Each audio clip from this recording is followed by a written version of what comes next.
What's up, everybody? Welcome back to the channel. And this is going to be the last of the update 24 beta preview 1 videos.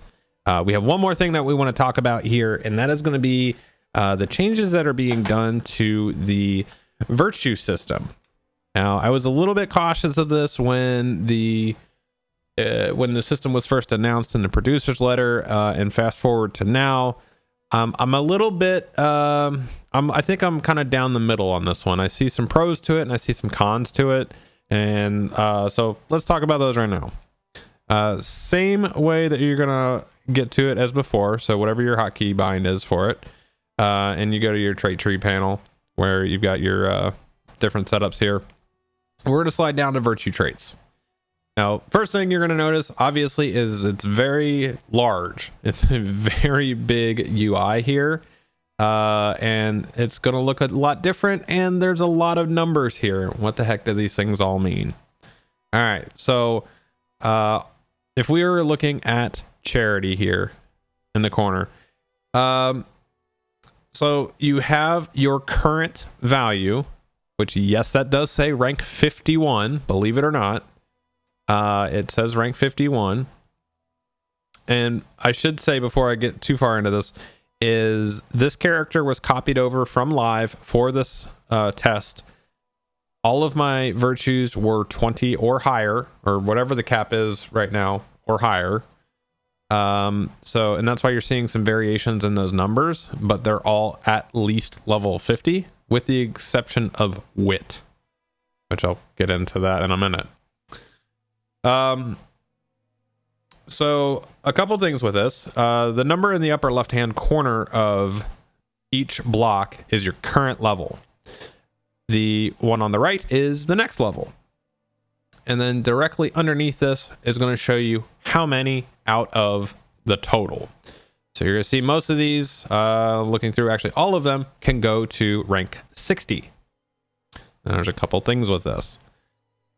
Any old deed up into the Vales of Anduin, the Bjorning lands, and all that stuff, any of the prior deeds. So let me pull up my deed log here, and we'll look at Rovanian because I still have some out there. So like strongholds in the north, we're going to look at our completed set rewards.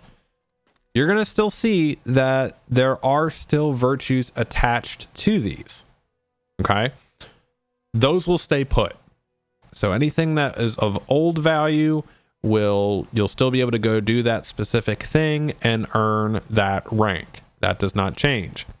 What does change is when we get over to the Vales of Anduin. So you see I have a couple virtues, or I'm sorry, I have a few deeds here that I would be working on for my virtues. Now, how is this different? Well, if we look at our set rewards, you'll notice there are no ranks within these.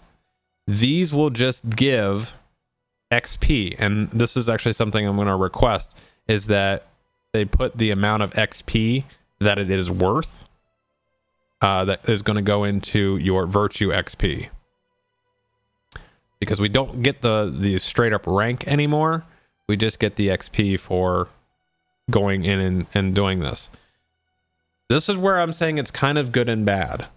It's kind of good and bad because in the old way, you might just happenstance complete a deed, and that would get you that rank of said deed.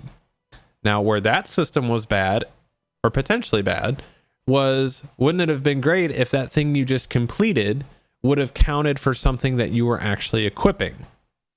That's where this new system does come in kind of handy, because if you notice on charity right now, it says earning. Now, the idea behind this is that when it says earning, any of the new virtues that grant XP get filtered into that specific virtue. That's the way it's designed to work. So that's kind of a pro in my mind of I need to really work on, we'll say I need to really work on honor right now. So I'm actually going to get out of that. We're going to really get into, keep typing in the chat box. There we go. So we want to click on the icon, and that's actually going to switch it to earning. So if I really need to bump up honor, I can go do any of those new style deeds, and that's going to contribute to the XP for those. So there's the gold bar under here is literally just showing you how far through the ranks you are. Okay, I guess if you just needed a visual representation versus the number. And then the blue bar is the XP. So it tells you for my honor, it needs 550 virtue XP for the next rank. And again, I think this is why it'd be kind of important for the deed log to show how much XP you are going to get from that. Seeing as it shows you the marks and the medallion or the newer currency and stuff like that. That'd be a good thing to add in there. But again, this is kind of a double-edged sword. I think the ranking here is supposed to be a scaled system so that whatever you had before is what you have now. It's just it has the room to grow, and so we'll have to kind of see how that all plays out, because right now there's no way for us to see what the higher values are. You can't see it like if you were just to get, I guess you could, somebody could buy it out of the store and test it on beta, but I'm not going to do that right now. But anyway, I think that would be something that'd be nice to see is, well, how much is it worth? Is it worth me putting the time into, say, honor versus working on tolerance for the tactical mitigation, which is going to give me the higher overall value? What do I want to spend the time in ranking up? So kind of a mixed bag on that part of it. I like the intent here of being able to work on a specific virtue at a time if you want to. I don't like the fact that if you completed two things at once, where one would have normally given you a rank of another virtue, that you lose that ability. So again, like I said, it's kind of a mixed bag for me. We'll have to see how it ultimately flushes out overall. But I think it's an interesting take on it, and I think it does have some pros to it right now. One last thing with this, and I'm kind of intrigued on this and kind of a little worried about this, because I feel like some people are going to get very, very confused on this very, very quickly. If you notice on the right side of my window here, this looks oddly familiar to the amount of tabs that I have on my class traits. Well, that's because those tabs right now are associated with your build. So if I were to, this setup right now is for my AoE build, which I typically will use for raids and dungeons because it's a tactical mitigation build. If I switch to one of the other ones, so if I switch to, say, this one, notice that's all empty now. I can specifically set up a different build for my red line now, or my tanking build, or a variation of my AoE build that I use. I can actually set up different virtue builds that go with those, and they're tied together. This is pretty cool. Like I said, I'm a little worried that people aren't going to know that that's there, so I hope that there's a dev diary or something like that it kind of breaks this down a little bit more to the point.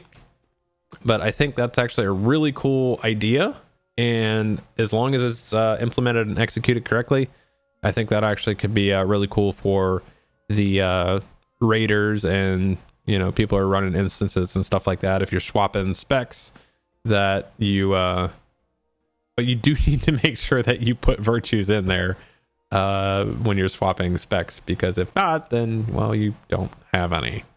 So there's that.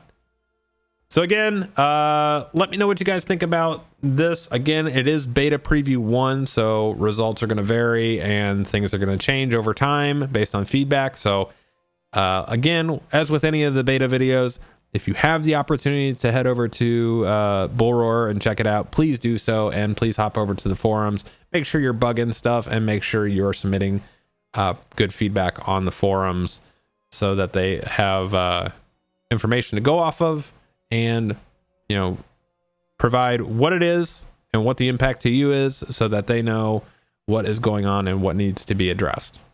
All right, So that's going to do it for this video, guys. Thanks for watching, and I'm sure as the further builds come out, we'll have more. All right, take care, everybody. We'll see you next time.